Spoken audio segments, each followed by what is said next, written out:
सिद्धेभ्यः ओम नमः सिद्धेभ्यः ओम नमः सिद्धेभ्यः ओम नमः सिद्धेभ्यः ओम नमः सिद्धेभ्यः ओम नमः सिद्धेभ्यः नमो अरिहन्ताणं नमो अरिहन्ताणं नमो सिद्धाणं नमो आयर्याणं नमो सिद्धाणं नमो आयर्याणं नमो वज्रायाणं नमो वज्रायाणं नमो लोहे सर्वसाहुनं नमो लोहे सर्वसाहुनं ओंकारबिन्दुसंयुक्तं नित्यं ध्यायन्ति योगिनः मोक्षं चैवोंकाराय नमो नमः। अविरलशब्दघनौघप्रख्यात सकलभूतलकलङ्का मुनिर्भाषतीर्था सरस्वती हरितरोहितम् अज्ञानतिमिरान्धानां ज्ञानाञ्जनशलाकया चक्षुरुन्मीलितं येन तस्मै श्रीगुरवे नमः। परं गुरुभ्यो नमः। परम्पराचार्यगुरुभ्यो नमः। सकलकलशविध्वंसकं श्रेयसां परवर्तकं धर्मसम्बन्धकं भवजीवनः प्रतिबोधकारकम् इदं शास्त्रं श्री रत्नकर्णकश्रावकाचार्यणामधेयम् अस्य मूलग्रन्थकर्तारः श्री सर्वज्ञदेवाः तदुत्तरग्रन्थकर्तारः श्री गन्धर्वदेवाः प्रतिगन्धर्वदेवाः तेषां वचोनुसार श्रीमदाचार्यप्रवर श्री समन्तभद्रदेवैः विरचितं मङ्गलं भगवान् वीरो मङ्गलं भवतो मुनि मङ्गलं पुण्यपुण्याय जैन धर्मोऽस्तु मङ्गलम् सर्वमङ्गलमङ्गल्यं सर्वकल्याणकारकं प्रधानं सर्वधर्माणां जैनं जयतु शासनं जैनं जयतु शासनं। नमः श्रीराधमाय निर्दोषकमलात्मने सालोकानां त्रिलोकानां यद्विद्यादर्पणायते यद्विद्यादर्पणायते।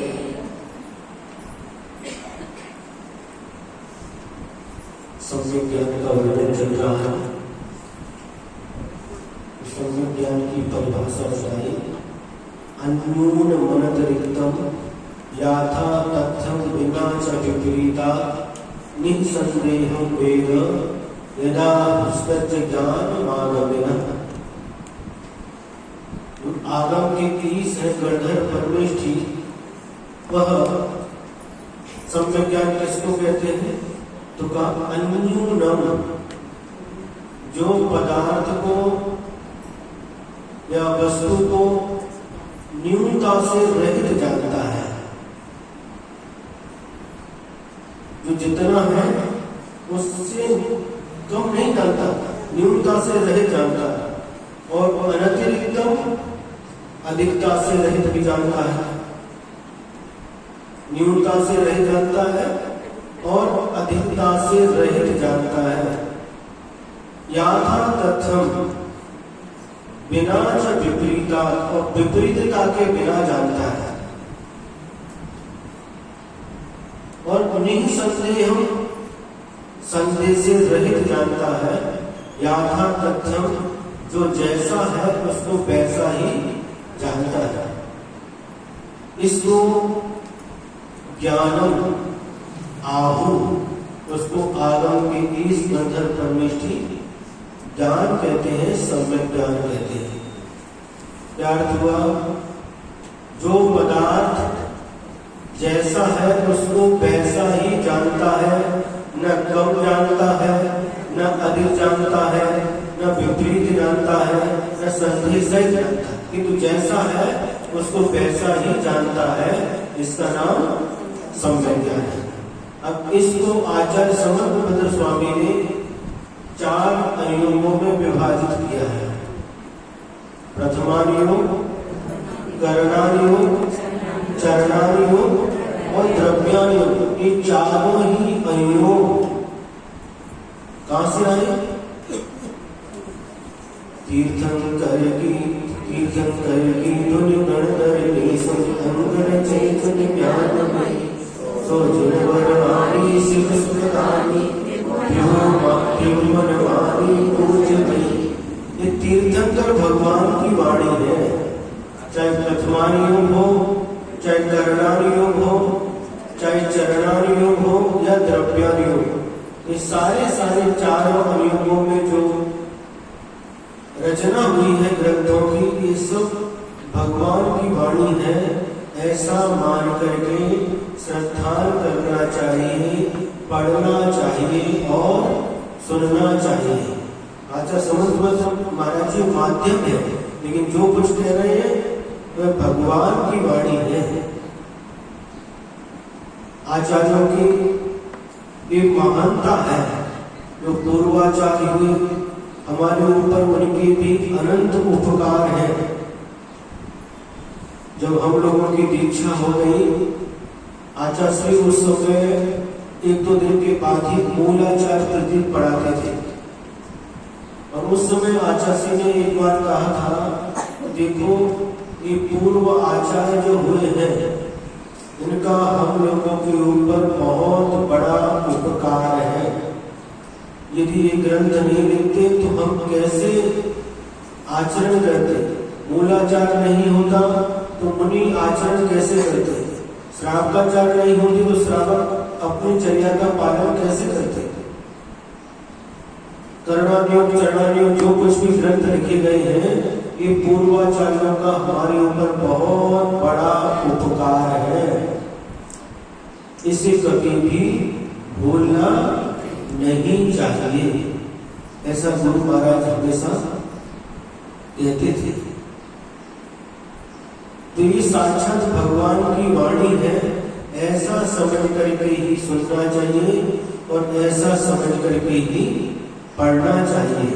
साक्षात भगवान की वाणी हमें सुनने को मिल रही है, ये हमारा बहुत बड़ा सौभाग्य है। भगवान आज इस धरती पर नहीं है। साक्षात तीर्थंकर भगवान इस धरती पर नहीं है। उनकी प्रतिकृति के रूप में भगवान की प्रतिमाएं स्थापित की जाती हैं, लेकिन भगवान साक्षात नहीं है।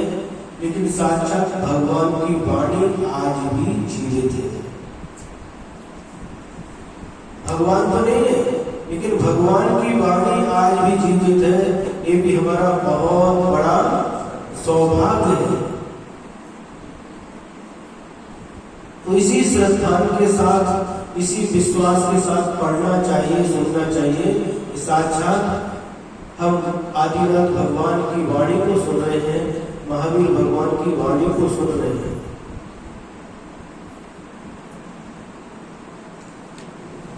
फिर इस सम्यक ज्ञान की परिभाषा बतलाने के बाद में 4 अनुयोग, जिसमें प्रथमानुयोग की परिभाषा बतलाते हुए कल कहा था, प्रथमानुयोग अर्थाख्यानम चरितम पुराणमपि पुण्यम बोधि समाधि विधानम बोधति बोध समीचीनम। क्या कहा था? जो प्रथमानुयोग किसे कहते हैं? जिसने किसी एक महापुरुष के चरित्र का वर्णन हो, जीवन का उल्लेख हो, जीवन में घटित घटनाओं का उल्लेख हो, उसको चरित्र कहते हैं। और जिसमें 63 साल का पुरुषों का वर्णन हो, उसको पुराण कहते हैं। ये दोनों ही चरित्र और पुराण अतीत में घटी हुई घटनाओं का इसमें स्पष्ट उल्लेख किया गया है। ये कोई उपन्यास की घटना नहीं है, उपन्यास मन में चाहे वो लिख दिया। ये तो जो वास्तव में अतीत काल में इस धरती के ऊपर जो घटनाएं घटी हैं, उसको लिपिबद्ध किया गया है। तो चरित्र पढ़ो या पुराण पढ़ो, ये दोनों ही प्रथमानुयोग के ग्रंथ हैं। और कैसे हैं? बोधि समाधि निधानम, बोधि की प्राप्ति में निधान के समान है। निधान खजाना है। बोधि मतलब सम्यक दर्शन, सम्यक ज्ञान, सम्यक चारित्र, रत्नत्रय का नाम बोधि है। तो प्रथमान योग के ग्रंथ को आचार्य महाराज लिख रहे हैं, ये बोधि समाधि के निधान है। इससे भी रत्नत्रय की प्राप्ति हो सकती है, सम्यक दर्शन की प्राप्ति हो सकती है। प्रथमान योग के ग्रंथों को पढ़ने से और सुनने से भी सम्यक दर्शन की प्राप्ति हो सकती है, क्योंकि यह धर्मोपदेश के अंतर्गत आ जाता है। सम्यक दर्शन की प्राप्ति में 3 कारण रहते हैं मनुष्य और त्रिंचों के लिए।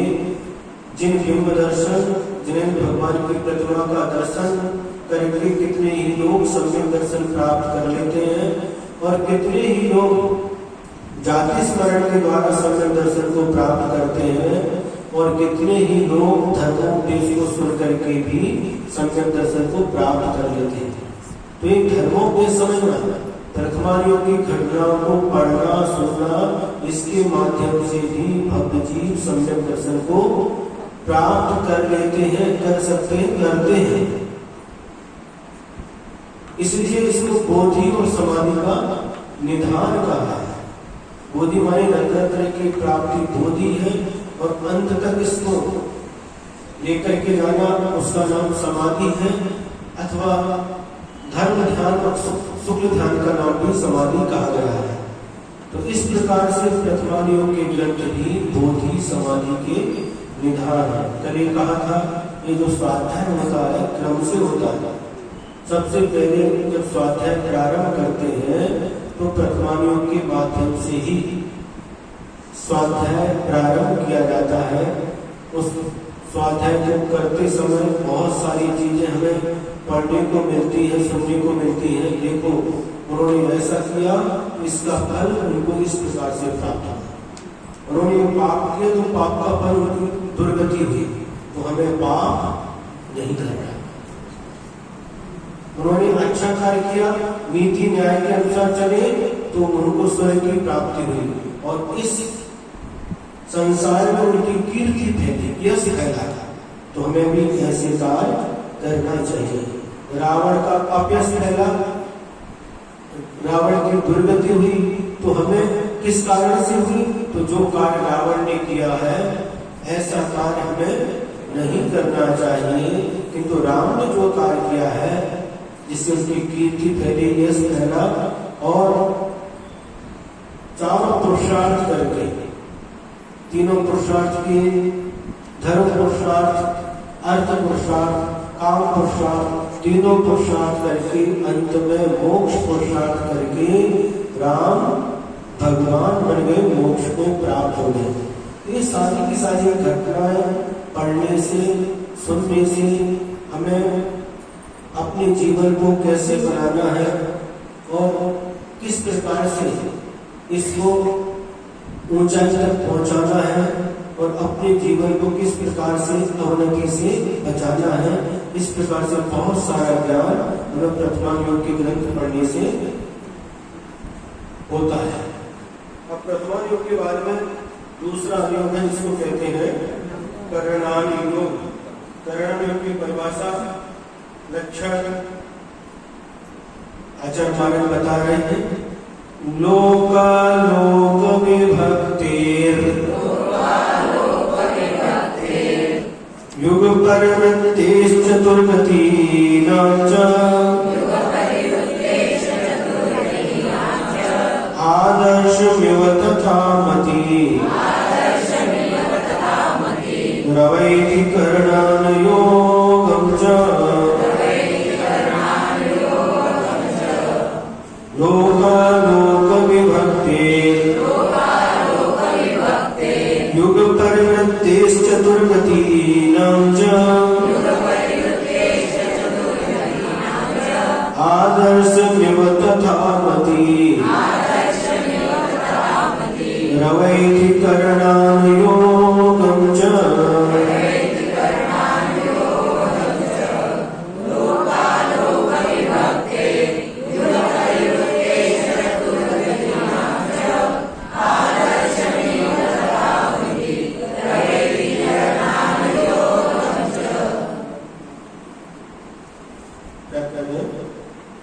जिन शास्त्रों में लोकालोक विभक्ति हैं, लोक और अलोक के विभाग को बतलाया गया है।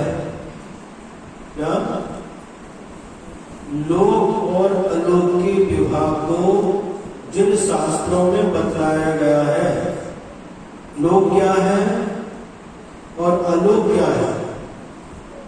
आकाश एक अखंड द्रव्य है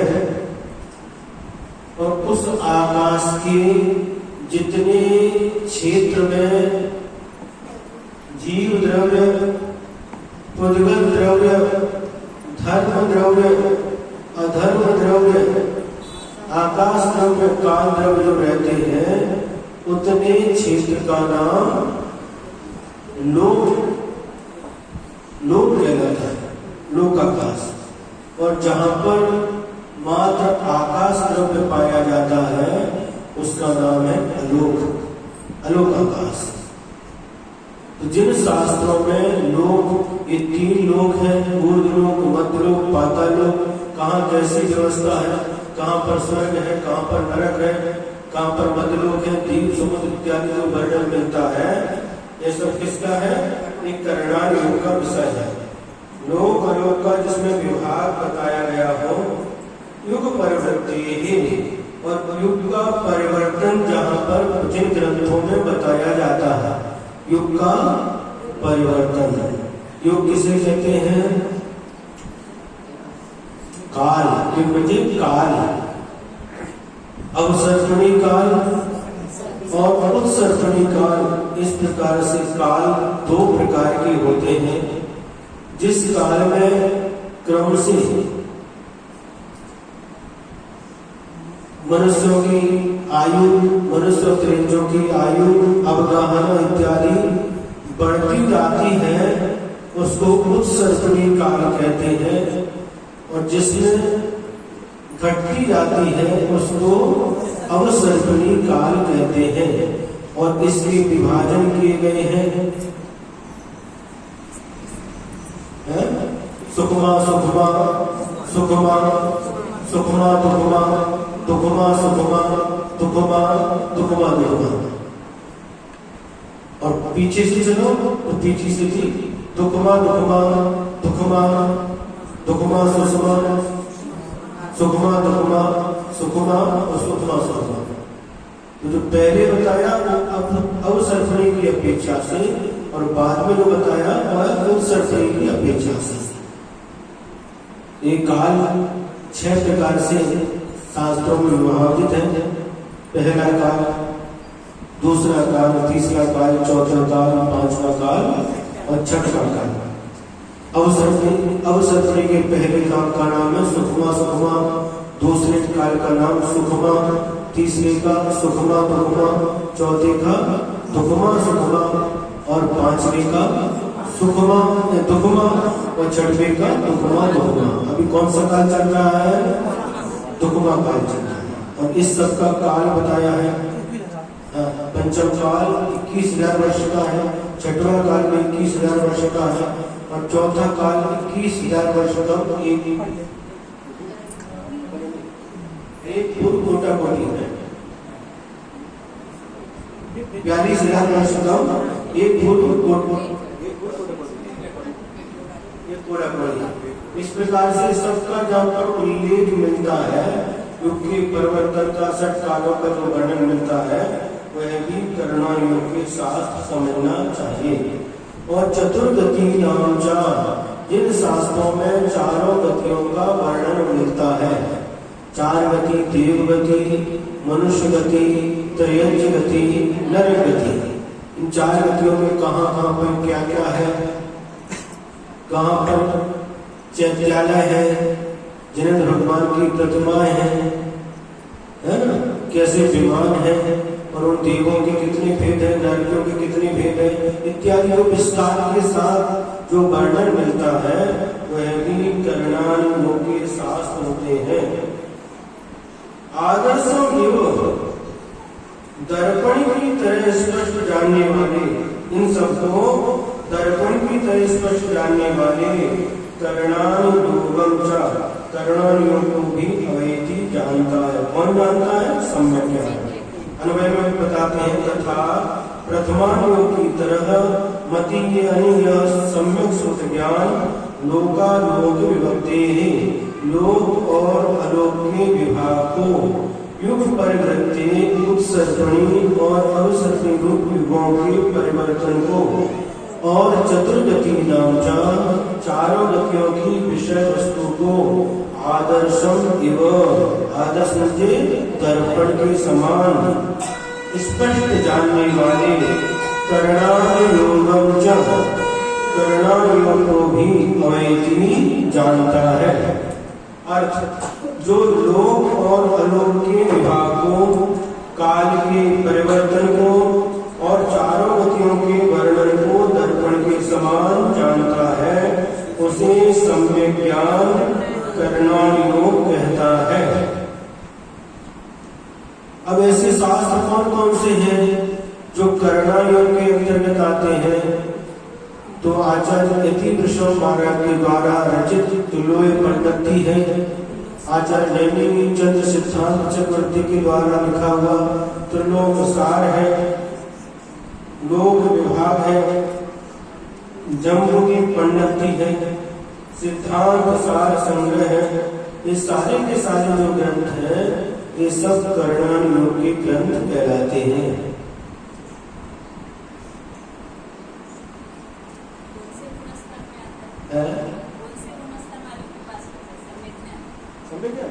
संवेदन चौथी गुण स्मरण से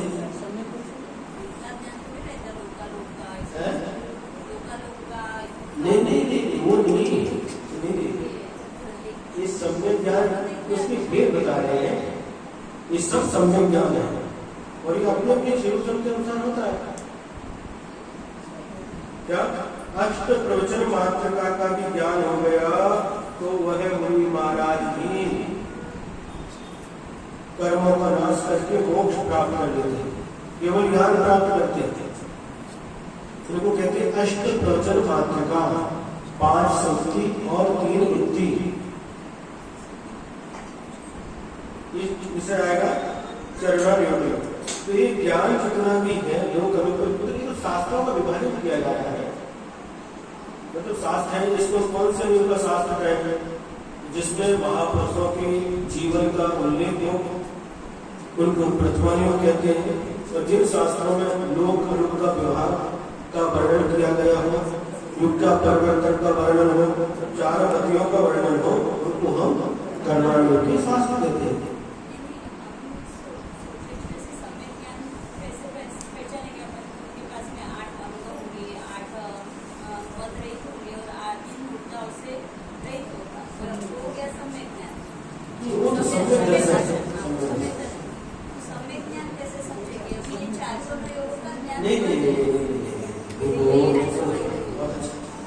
देखो, जो मिथ्या दृष्टि जीव है उसका ज्ञान भी मिथ्या होता है और उसका आचरण भी मिथ्या होता है। लेकिन जैसे ही वह जीव सम्यक दर्शन धारण करता है, उसी समय जैसे सम्यक दर्शन प्राप्त होता है, उसी समय वह मिथ्या ज्ञान सम्यक ज्ञान में परिवर्तित हो जाता है। सम्यक दृष्टि जीव का ज्ञान सम्यक ज्ञान, मिथ्या दृष्टि जीव का ज्ञान मिथ्या ज्ञान।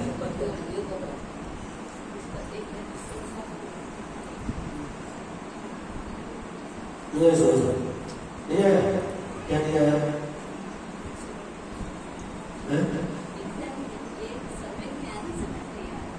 सम्यक ज्ञान वो तो बता रहे ना, सम्यक दर्शन होते ही उसका इतना दृढ़ श्रद्धा हो जाता है भगवान की वाणी पर, तो जो जैसा भगवान ने कहा है वैसा ही है, इस प्रकार से विश्वास करता है। इसका नाम सम्यक दर्शन है। और विश्वास के साथ उसी प्रकार का ज्ञान जो होता है,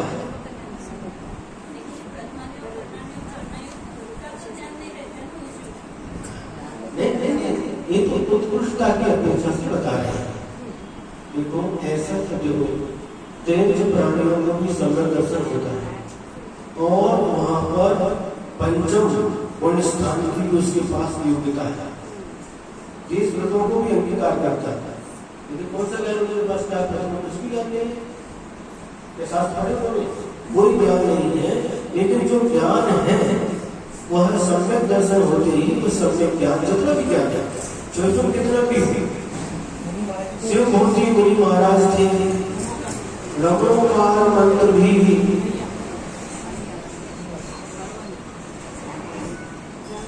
सुने के नहीं। ऐसी शास्त्रों में ये कथा आती है शिव मूर्ति महाराज की। शिव मूर्ति महाराज जी कैसे थे? कुछ भी ज्ञान में ज्ञान का चेहरा समझे, और गुरु महाराज ने उनकी योग्यता देख करके उनके ऊपर करुणा करके उनको दीक्षा दे दी। दीक्षा दे दी। सब संघ के जो लोग थे, सदस्य थे, उनको दीक्षा दे दी। कुछ भी नहीं आता है, उन्होंने विरोध किया, उनको कुछ भी नहीं आता, दीक्षा तो दे रही उनको। लेकिन गुरु महाराज तो गुरु महाराज होते थे। उन्होंने देख लिया उनके भविष्य को, और उन्होंने उनकी योग्यता को देख करके उनको दीक्षा दे दी। नमो काल मंत्र सुनाते सिखाते, वह भी याद नहीं रह पाते। प्रतिक्रमण सुनाते, जो भी स्तुति वंदना आवश्यकों का पालन करवाते, सब कुछ करते रहे। आज नहीं तो कल उनको समझ में आएगा, आज नहीं तो कल समझ में आएगा, लेकिन जीवन नहीं हुआ। उनको चिंता हुई गुरु महाराज को, अभी तक तो हमने इनको अच्छी तरह से संभाला है, हमारे बाद इनका क्या होगा। जैसे माता पिता को बच्चे की चिंता होती है, उसी प्रकार से गुरु को भी अपने शिष्यों की चिंता रहती है। नमोकार मंत्र सिखाते हैं, लेकिन नहीं याद हो पाता, तो लास्ट में उन्होंने कह दिया भैया तुमको एक मंत्र और देते हैं, मारुष मातुष मारुष मातुष, राग मत करो, द्वेष मत करो। मां मंचे निषेध आचार, रुष माने राग, राग मत करो, मातुष द्वेष मत करो। इतना मत दे दिया, लेकिन वह भी उनको याद नहीं रह पाया। सुनेंगे नहीं, मारुष मातुष इतना भी याद नहीं रह पाया। इतना ज्ञान का ही क्षण था। तो कभी भी अपने यहाँ ऐसे मुनि महाराज आ गए जिनको कुछ भी नहीं आता, तो उनको देख करके कभी भी मन में ऐसा भाव नहीं करना कि नदी प्रवचन करना भी नहीं जानते, उनको कुछ भी नहीं आता। नहीं, भले ही उनको ज्ञान का चेहरा नहीं हो, लेकिन रत्न उनके हृदय में विद्यमान है। ऐसा समझ करके, अरे उनसे जैसा तो ज्ञान हमको है, हमको तो रत्न श्रापाचार करना, आपका 24 ठाना आता है, एक ग्रंथ हमने पढ़े हैं, समय साल प्रवचन साल सब पढ़ा है हमने, उनको तो कुछ भी नहीं आता। ऐसा सोच करके अभिमान नहीं करना। ऐसे गुरु महाराज आ जाए तो उनकी कभी भी अवहेलना नहीं करना, किंतु उसी भक्ति के साथ, कैसी भक्ति के साथ, तो सच्चे गुरु के प्रति जो भक्ति होना चाहिए, उसी भक्ति के साथ उन मुनि महाराज की भी सेवा करना। दुनिया बहुत विचित्र है।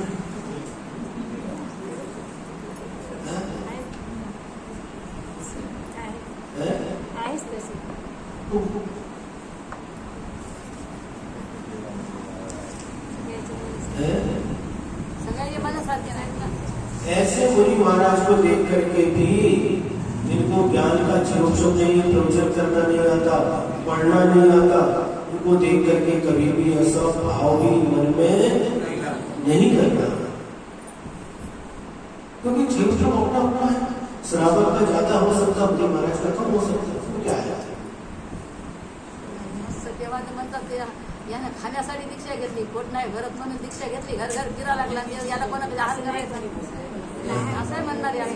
ऐसे जो सुनो सुनो सुनो, ऐसे जो बोलने वाले हैं कि क्या, हाँ वही, ऐसे जो बोलते हैं घोर पाप कर्म का बंद करते हैं, घोर पाप कर्म का बंद कर लेते हैं। उनको त्याग तपस्या नहीं दिखती, उनकी दृष्टि में रत्नत्रय नहीं दिखता, किंतु ऐसे दुर्भाव करके जो व्यक्ति ऐसे रत्नत्रयधारी मुनि महाराज के प्रति भले ही उनका ज्ञान नहीं हो, लेकिन फिर भी ऐसा जो भाव भी कर लेता है, आचार्य कहते हैं अगले जीवन में जाने जाने के लिए तरसता है।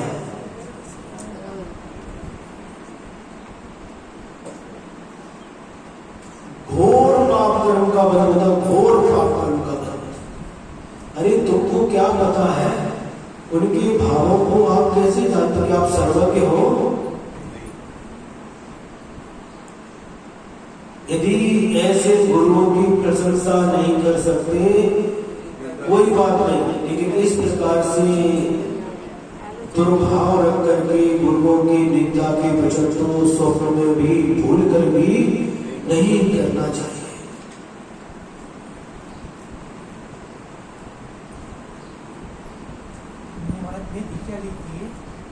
बात उन्होंने छोड़ दी तो उनके बारे में इतनी दया देती है मांगती है, बहुत दया देती है, छोड़ दी। देखो ये सब बातें हर जीव की परिणति अलग अलग होती है, सबके कर्म अलग अलग होते हैं और अपने कर्मों का फल हर प्राणी भोगता है।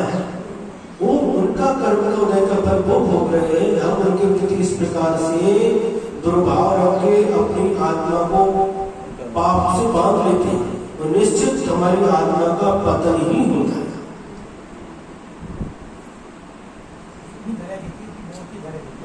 वो तो करेगा, उसका कर्म को दे भैया, तुम्हारा कब कर्म को दे कैसा है क्या पता है आपको? उनके भाव आपको पता है क्या? उन्होंने क्या भाव से दी, उनके भाव तो उनको पता है, लेकिन हम ऐसे भाव रख करके मन में विचार भी करते, बोले भी मन में भी ऐसा आ गया तो भी हमारी आत्मा पाप से बंद करती है।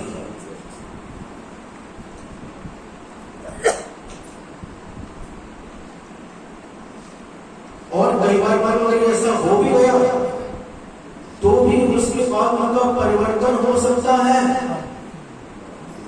मान लो कोई किसी परिस्थिति में उन्होंने दीक्षा ले ली, कथा पढ़ो, पुष्पदान और बारिश हुई महाराज की, पढ़ो कथा। पहले तो उनका ध्यान उधर ही था, पत्नी भी थे कि जब उन्होंने उनका स्थितिकरण किया तो वापस सच्चे नहीं बनते, रत्नात्रय उनको प्राप्त हो गए। एक कथा सुनाते आपको, सुनना। एक पहाड़ के ऊपर, ध्यान से सुनो, एक पहाड़ के ऊपर एक मुनि महाराज विराजमान है, ध्यान में लीन है, और एक व्यक्ति अपनी दरिद्रता से परेशान होकर के उसी पहाड़ के ऊपर गया, यह विचार करके कि आज इस पहाड़ से कूद करके क्या करेंगे, आत्महत्या करके जीवन समाप्त करना है। इस भाव से गया, गरीबी के कारण से 2 वक्त पेट भरने के लिए भोजन भी नहीं था और कपड़े भी फटे पुराने थे, आत्महत्या करने के भाव से गया था। लेकिन जब मुनि महाराज को देखा, उसने विचार किया, झोंको नहीं, झोंको नहीं, झोंको नहीं,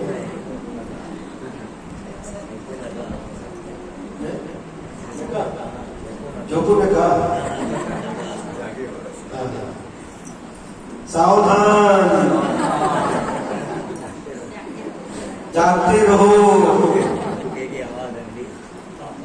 अब क्या हुआ, उसने विचार किया, जो आत्महत्या करने के लिए पहाड़ के ऊपर गया था, अरे उनको देखा मुनि महाराज को, अरे मेरे पास तो कम से कम फटे पुराने कपड़े तो हैं, उनके पास तो वो भी नहीं है, हमसे भी ज्यादा दरिद्री तो ये है, ये कैसे जीवन जीते होंगे, क्या करते होंगे, देखना चाहिए। और वो आत्महत्या करने के लिए गया था और उनके पास जाकर के बैठ गया। अब जब आहारचर्या का समय हुआ, मुनि महाराज ने पीछे कमंडल उठाया और आहार के लिए नगर की ओर चल दिए। और वह व्यक्ति पीछे उसकी ओर जा रहा है, देखती क्या करते, कहाँ जा रहा है, और जाकर के देखा तो बड़े बड़े लोग, छोटे बड़े गरीब अमीर सब उनके लिए पढ़ाने के लिए खड़े हैं। हे स्वामी नमोस्तु नमोस्तु नमोस्तु, अत्र तत्र तिष्ठ तिष्ठ, आहार पानी शुद्ध आगे थांबा बड़ा है। और देखा सब प्रदान कर रहे, वो पीछे सब तरह से देख रहा है।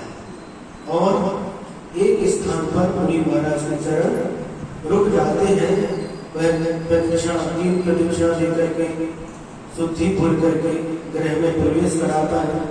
उच्चासन, पाद प्रक्षालन, अष्टक नमस्कार, मन शुद्धि, वचन शुद्धि, काय शुद्धि, आहार शुद्ध है। इस प्रकार श्रद्धा भक्ति पूर्वक आहार ग्रहण करने के लिए प्रार्थना करता है। वो भी एक तरफ खड़े होकर के सब कुछ देख रहा है। तो महाराज जी का आहार संपन्न हो जाता है। उसके बाद महाराज जी तो जंगल के लिए वापस रवाना हो जाते हैं। लोग सोचते हैं ये व्यक्ति भी महाराज जी के साथ आया है, तो उनको भी भोजन के लिए निवेदन करते हैं, भैया जी आप भी भोजन कीजिए, करते कि नहीं? महाराज जी के साथ आए और उनको थाली परोस दी। थाली देख करके बहुत दिन से, 2-3 दिन से उसको पेट भरा नहीं था, आज पेट भर करके उसको अच्छा भोजन मिला। लोगों ने सोचा इसके कपड़े भोजन होने के बाद में फटे हैं, उन्होंने अच्छे दूसरे कपड़े भी उनको दे दिए।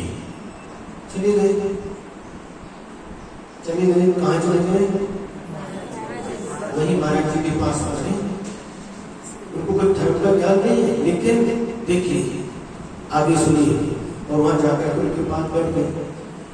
दोस्तों शाम हो गई, महाराज जी ध्यान में बैठे, रात हो गई, महाराज जी ध्यान में बैठे और ये वहीं पर सो जाता है। सुबह होती है और जैसे ही सूर्य ऊपर आता है, इसके पेट में चूहे कूद रहे हैं, भूख लगने लगी और प्रतीक्षा कर रहा है कि कल की तरह आज भी महाराज जी उठेंगे तो आज भी हम उनके पीछे जाकर के ऐसा विचार कर रहा है। और लेकिन मुनि महाराज तो उपवास लेकर के बैठे थे। मुनि महाराज तो उपवास लेके बैठे, बहुत प्रतीक्षा की, मुनि महाराज नहीं उठे तो उसने क्या किया, जो कपड़े थे अपने कपड़े निकाल करके रख दिए और महाराज जी का पीछे कमंडल उठाया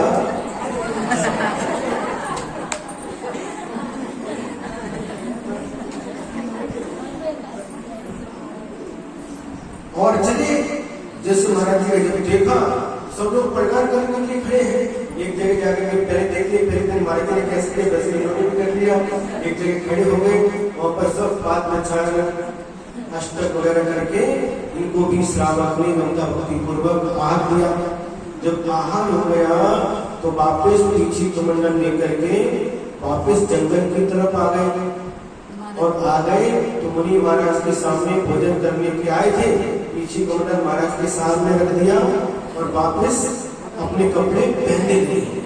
उसी समय महाराज जी का ध्यान टूट गया और महाराज जी ने कहा, अवधि ज्ञान के धारी मुनि महाराज थे, अरे वत्स तू क्या कर रहा है, तेरी आयु मात्र 3 दिन की शेष बची है, तूने एक भेष धारण किया है, ये तो भेष भगवान का भेष है। उनको उपदेश दिया और उपदेश का यह प्रभाव पड़ा कि वह सच्चा मुनि बन गए।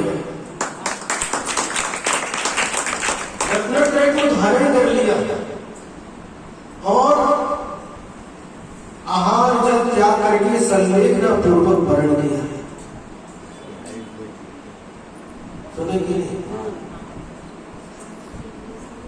तो ये घटना हमें शिक्षा देती है, इसके परिणाम कब बदलेंगे, कब क्या होगा, इसका कोई भी हम अनुमान नहीं लगा सकते। इसलिए कभी किसी को देख करके हमें इस प्रकार का मन में भाव भी नहीं लाना चाहिए। गया किस लिए था?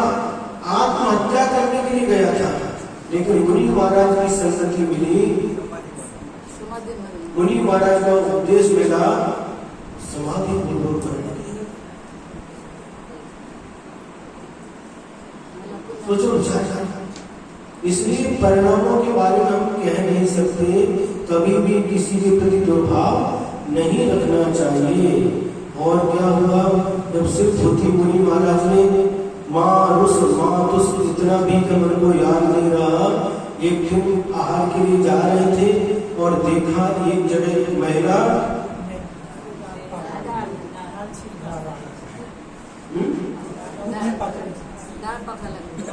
छिलका और दाल को अलग कर रही थी। सूपा में करते ना सब करते, छिलका बाहर जाता, दाल अंदर आता। महाराज जी देखा है, कभी शिव भूति महाराज जी ने देखा तो क्या कर रहे हैं, पूछा आरती गई तो आहार करना तो भूल गई, माता तुम ये क्या कर रही है? उसने उत्तर दिया, तुष्मास भिन्नम कर रही है। अरे गुरु महाराज जी ने यही तो मंत्र दिया था हमको। मंत्र कौन सा दिया था? मारुस।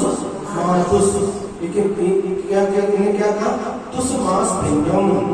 तुष माने छिलका, मांस यानी दाना और छिलके को अलग कर रही हूँ, ऐसा उसका मतलब था। लेकिन उस घटना को देख करके गुरु महाराज की याद, गुरु महाराज यही तो मंत्र दिया था, छिलका अलग है, दाल अलग है। छिलका अलग है, दाल अलग है। छिलका मतलब शरीर, दाल मतलब आत्मा। आत्मा अलग है, शरीर अलग है, आत्मा अलग है, शरीर अलग। बस इतना सूत्र लेकर के बैठे, जो ध्यान में लीन हुए, आत्मा छोड़ दिया, जो ध्यान में लीन हुए, केवल ज्ञान प्राप्त हो गया। 4 हादिया कर्मों का नाश कर दिया। कहाँ मति ज्ञान शुद्ध ज्ञान का क्षोभ भी नहीं था, नमो का मंत्र भी याद नहीं होता था, और आज केवल ज्ञान प्राप्त कर लिया। इसलिए परिणामों की विचित्रता है, कब क्या होगा इस बारे में हम नहीं कह सकते। इसलिए कभी किसी की हंसी नहीं उड़ाना, कभी किसी के ऊपर आक्षेप नहीं करना, किसी का तिरस्कार नहीं करना, किसी का अपमान नहीं करना। तो साधु कहते थे इनको दीक्षा चले, इनको कुछ भी नहीं आता, उसको बैठे जैसे थे वैसे बैठे, ये केवल ज्ञान प्राप्त करके अरिहंत भगवान बन गए। और वो सब आकर के उनके सामने आकर के नमो अरिहंत नमो जनानो कहकर के नमस्कार कर रहे हैं। सोचिए, विचार करिए।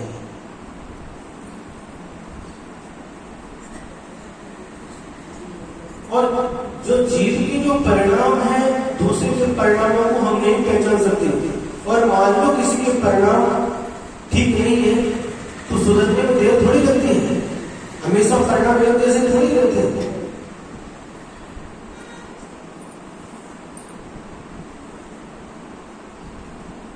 कथा कैसी लगी? बहुत अच्छी लगी। बहुत अच्छी। आपके पुण्य से हमें याद आ गई तो आपको सुना दिया। ये कथा नहीं है, मतलब कहने का तात्पर्य है कब हमारे परिणामों का परिवर्तन होता है। हम एक बार किसी व्यक्ति को देख लिया, देखिए किसी व्यक्ति को देखिए, हमने कोई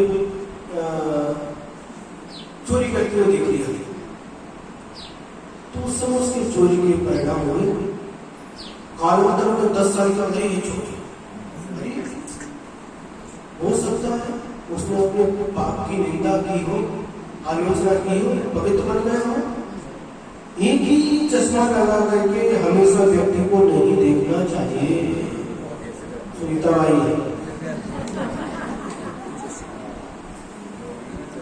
क्यों हमेशा एक ही चश्मा लगा करके नहीं देखना चाहिए। परिणाम आपके परिणाम हमेशा जैसे रहते हैं। चश्मा जो आपका गुस्सा क्रोध है तो हमेशा क्रोध थोड़ी रहता है। जिस समय क्रोध है उस समय ठीक है क्रोधी है, हमेशा थोड़ी क्रोध रहेगा, कभी आपके अंदर क्षमा भी आता है। यही हमारा सबसे बड़ा सूत्र है आज का। हमेशा व्यक्ति को एक ही दृष्टि से नहीं देखना चाहिए। कब उसके भावों में परिवर्तन हो गया हो पता नहीं। हम वह तो अपने पाप की निंदा करके आलोचना करके प्रायश्चित लेकर के सब हो गया और हम आज भी उसको उसी दृष्टि से देखेंगे तो हम स्वयं पाप से बन जाते हैं।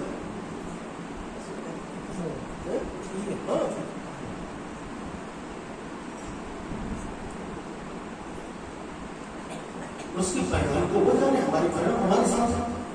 दूसरे को देख करके अपने परिणामों में कलुषता नहीं लाना चाहिए।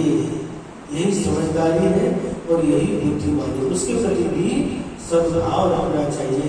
बीमारी गलत है भैया, इसका ये पाप छूट जाए। ये वास्तव में इसको ये जो मनुष्य पर्याय मिली है उसको सार्थक करे। ऐसे सद्भाव रख करके उस जीव के प्रति भी अपने मन में अच्छी परिणाम रखना चाहिए।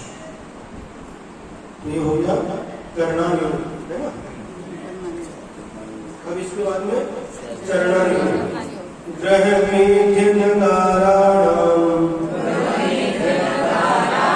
चारित्रोत्पत्ति वृद्धि रक्षांगम चरणानुयोग समयम सम्यक् ज्ञानं विजानाति।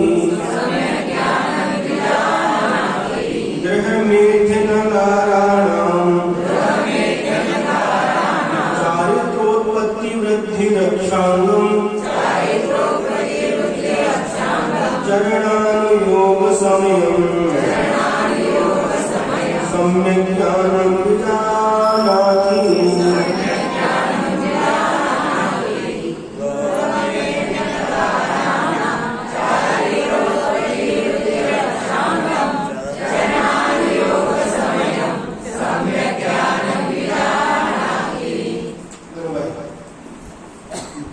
सम्यक ज्ञान यानी भाव स्वरूप सम्यक ज्ञान।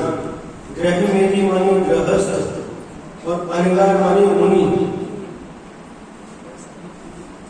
ग्रह में भी ग्रह में रहकर धर्म वृद्धि करने वाले गृहस्थ और ग्रहत्यागी मुनियों के चारित्र उत्पत्ति वृद्धि रक्षांगम। चारित्र की उत्पत्ति, चारित्र की वृद्धि और चारित्र की रक्षा के उपाय स्वरूप चरणानुयोग संयम, चरणानुयोग शास्त्र को भी विजानाति जानता है। अर्थात गृहस्थ और मुनियों के चारित्र की उत्पत्ति वृद्धि और रक्षा के कारण भूत शास्त्र को सम्यक ज्ञान चरणानुयोग कहता है। चरणानुयोग किसे कहते हैं? चरण का द्वितीय आचरण। जिन ग्रंथों में मुनियों के और श्रावकों के आचरण का वर्णन किया गया हो उन ग्रंथों का नाम है चरणानुयोग। चारित्र की उत्पत्ति कैसे होती है और जो चारित्र उत्पन्न हुआ है उसकी वृद्धि कैसे होती है, उस चारित्र की रक्षा कैसे की जाती है, इत्यादि प्रकार से जिन ग्रंथों में इसका वर्णन किया जाता है उनका नाम है चरणानुयोग। तत्वार्थ सूत्र का तीसरा अध्याय, इसमें नरक का वर्णन है। चौथे अध्याय में स्वर्ग का वर्णन है। ये दोनों अध्याय कौन से योग के हो गए? करणानुयोग। चतुर्गति राम चक्र ऐसा कहा ना, ये करणानुयोग के हो गए। अब छठवें अध्याय में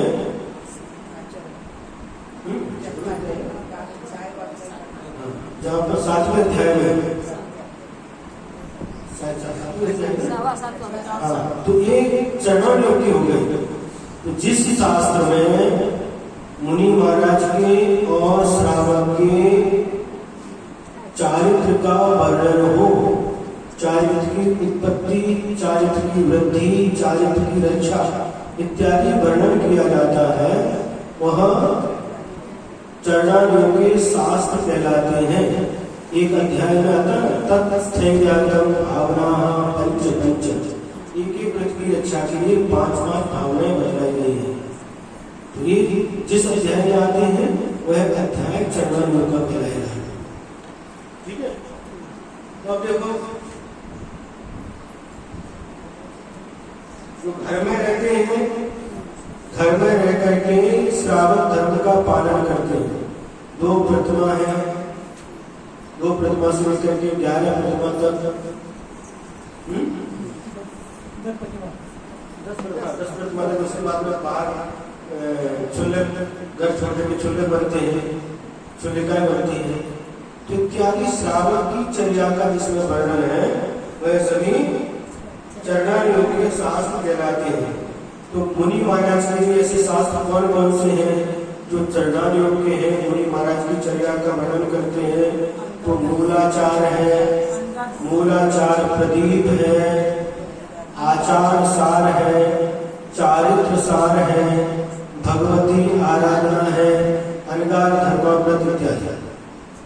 उसी प्रकार से श्रावक के आचरण का वर्णन करने वाले, श्रावक के देश चारित्र का वर्णन करने वाले शास्त्र सबसे बड़ा प्रथम शास्त्र है जिसका आप लोग स्वाध्याय कर रहे हैं। रत्न कर्ण श्रावकाचार है, पुरुषार्थ सिद्धि उपाय है, अमृतगति श्रावकाचार है, बहुत सारे श्रावकाचार। कितने श्रावकाचार हैं? 35 श्रावकाचार हैं। उसमें से आद्य श्रावकाचार रत्न कर्णक श्रावकाचार है। तो ऐसे बहुत जो ग्रंथ इसमें इसका विशेष विवेचन किया गया हो, चारित्र की उत्पत्ति कैसे हो, जो चारित्र उत्पन्न हुआ है उसकी वृद्धि कैसे हो और उसकी रक्षा कैसे हो, इस प्रकार का वर्णन करने वाले शास्त्र चरणार्यों के शास्त्र कहलाते हैं। हमें आचरण कैसे बनाना चाहिए? प्रथमार्यों के माध्यम से नहीं, किंतु चरणार्यों के माध्यम से हमें आचरण करना चाहिए।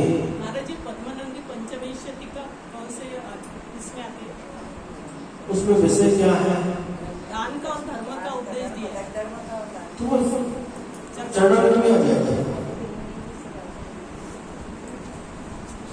जिसमें दान और धर्म इसके उपदेश है, चरणार्य में है।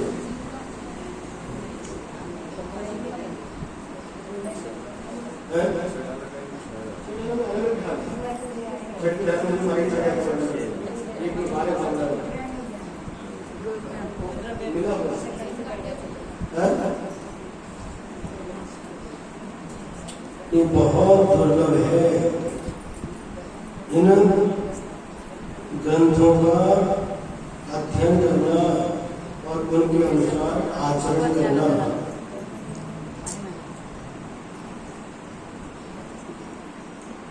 समझ में आ गया? ये चरणार्यों के ग्रंथ हो गए। अब इसके बाद में कौन सा योग बचा? द्रव्यान योग।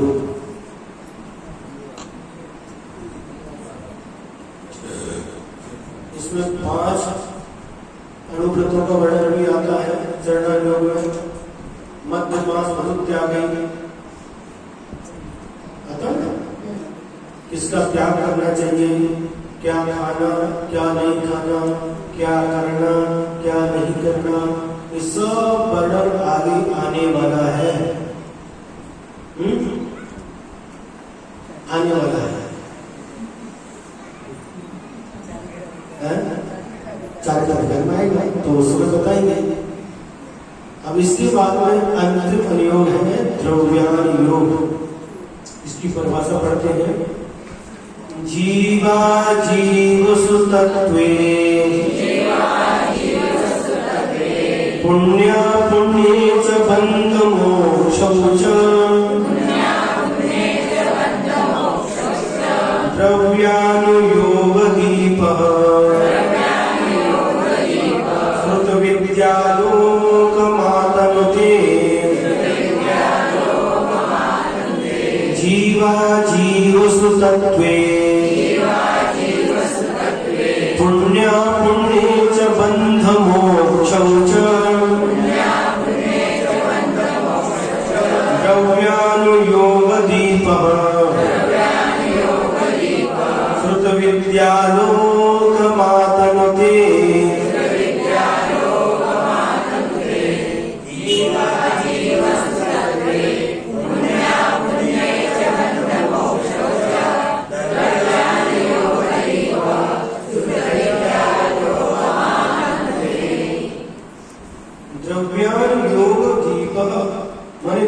ज्ञान योग रूपी दीपक जीवाजीव सुतत्वे जीव अजीव आदि प्रमुख तत्वों को पुण्य पुण्य पुण्य और पाप को तथा चकार से आश्रव पदार्थ को पुण्य पाप आश्रव बंध इन सबको जो एक दूसरे के अविनाभावी हैं और बंध मोक्ष बंध और मोक्ष तथा चकार से संबंध और निर्जरा तत्वों को श्रुत विद्या लोकम केवल ज्ञान रूप मूल विद्या के प्रकाश में अथवा भाव शुद्ध ज्ञान के प्रकाश में प्रकाशित करता हुआ आतंके जलता है या विस्तृत करता है। अविनाभावी का अर्थ क्या है? अविनाभावी अविनाभावी का मतलब होता है जहाँ पर एक रहेगा तो दूसरा जरूर रहेगा।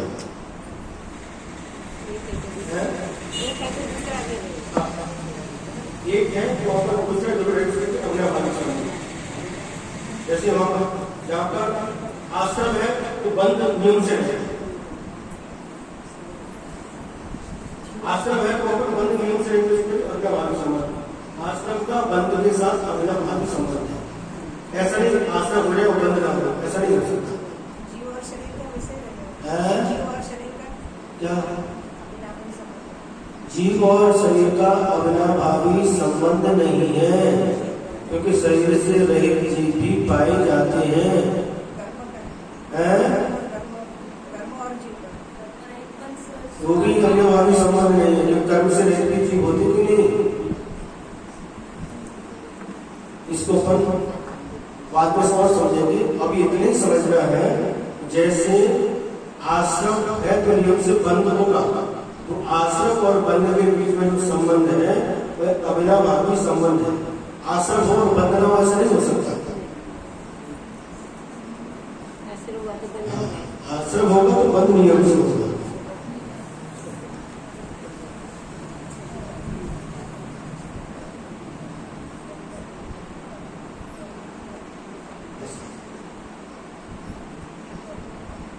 तो यहाँ पर क्या है, जीवा जीव तत्व मुख्य तत्व जीव और अजीव दो ही मुख्य तत्व हैं। क्या बता रहे महाराज जी आप? हमने तो सुना था तत्व 7 होते हैं।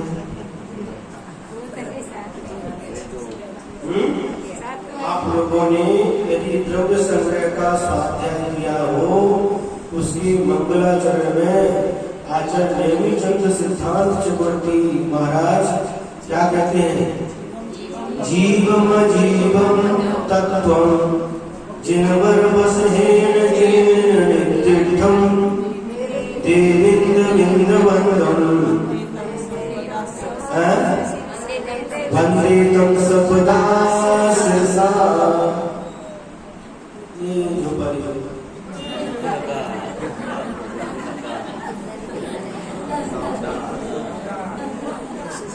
जीवा जीव अजीवम तत्व जिनवर बस है जन्य तीर्थम।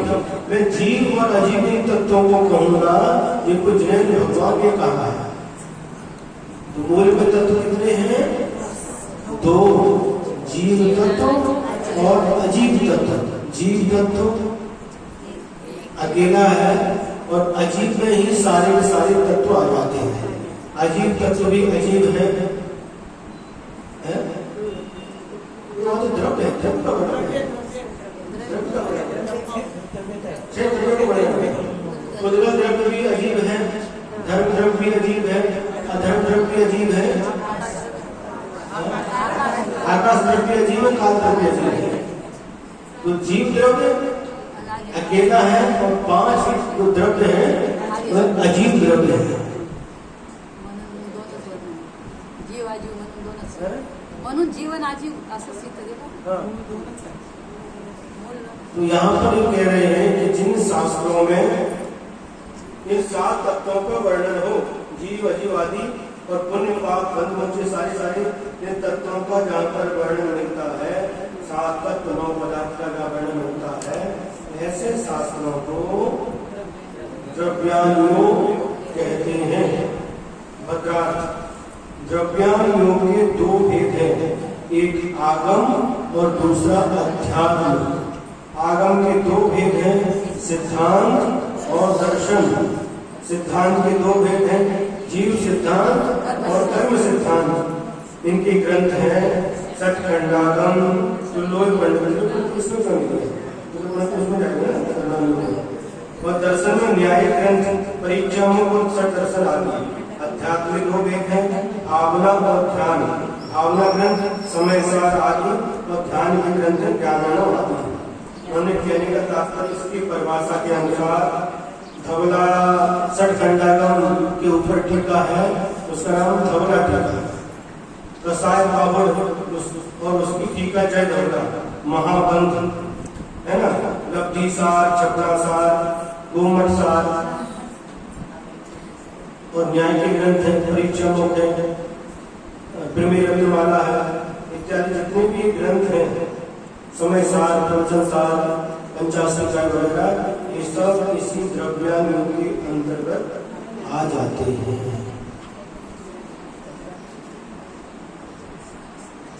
ज्ञान की परिवर्तन समझ में आ गई?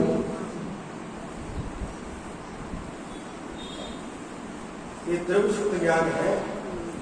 अंदर से क्षयोत्सव जो होता है वह सबको अलग अलग प्रकार का क्षयोत्सव होता है।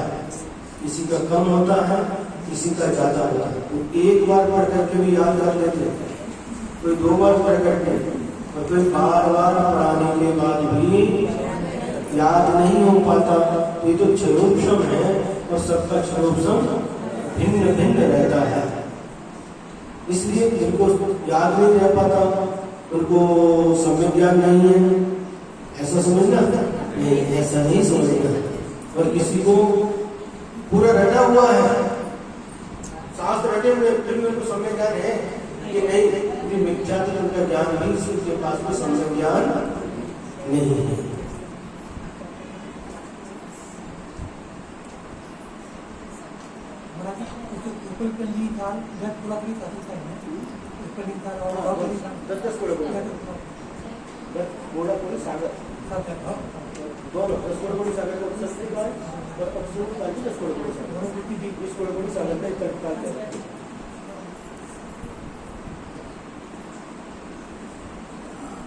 समझ आया आप लोगों को?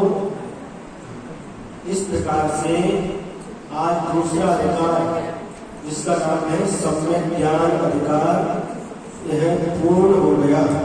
सम्यक दर्शन अधिकार में 41 श्लोक थे और सम्यक ज्ञान इस अधिकार में 5 आर्या छंदों के माध्यम से आज का अधिकार पूर्ण हो गया है। अब इसके बाद में सम्यक चारित्र अधिकार कल से प्रारंभ होगा। कितने हो गए? 41 और 5 46। हरियम भगवान के मूल गुण 46 हो गए। अब 104 श्लोक और बाकी।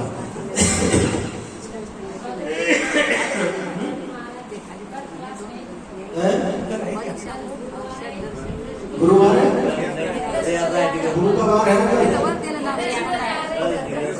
अच्छा, पर यात्रा है और कोई जाने वाली पर यात्रा में 3 लोग जाने वाले हैं। कोई एसटी से जाता, कोई पैदल जाता। देखो, यदि निर्णय कर लो आप,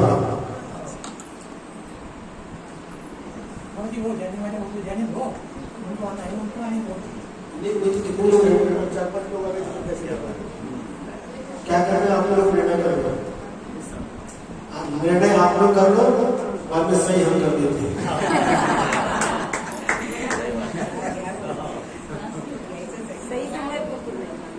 क्या करना है?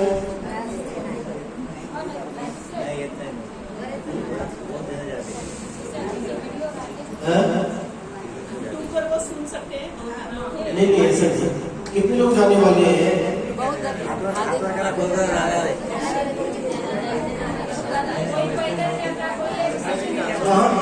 चाहे पैदल जाने वाले हो, चाहे एसटी से जाने वाले हो, कितने लोग जाने वाले हैं? हाथ ऊपर करो, ऊपर हाथ करो ऊपर। नहीं हाथ नीचे मत करो, ऊपर करो। एसटी से वो पैदल जाने वाले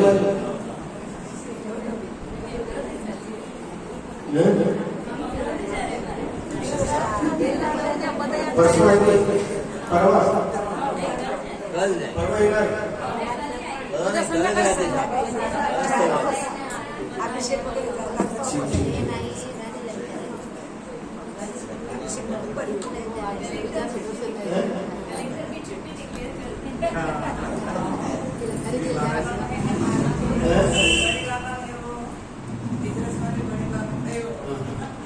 ठीक है, आप लोगों को जैसे अच्छा अच्छा क्या करना है? छुट्टी छुट्टी पाई जाए, एक दिवस की छुट्टी पाई जाए।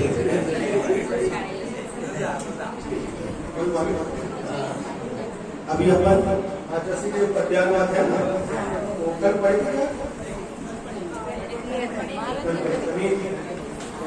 करुणा से लेकर के तीनों पद्यानुवाद को पढ़ करके आपका 25 आज की कक्षा समाप्त करेंगे। लोग कहाँ से रहा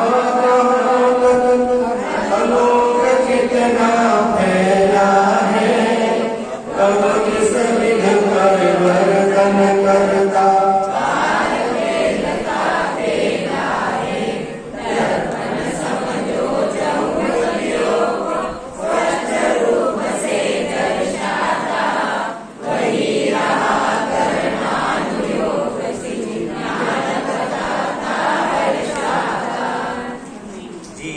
सागरों का अनगारों का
चमका पदवाक्यहीनं मया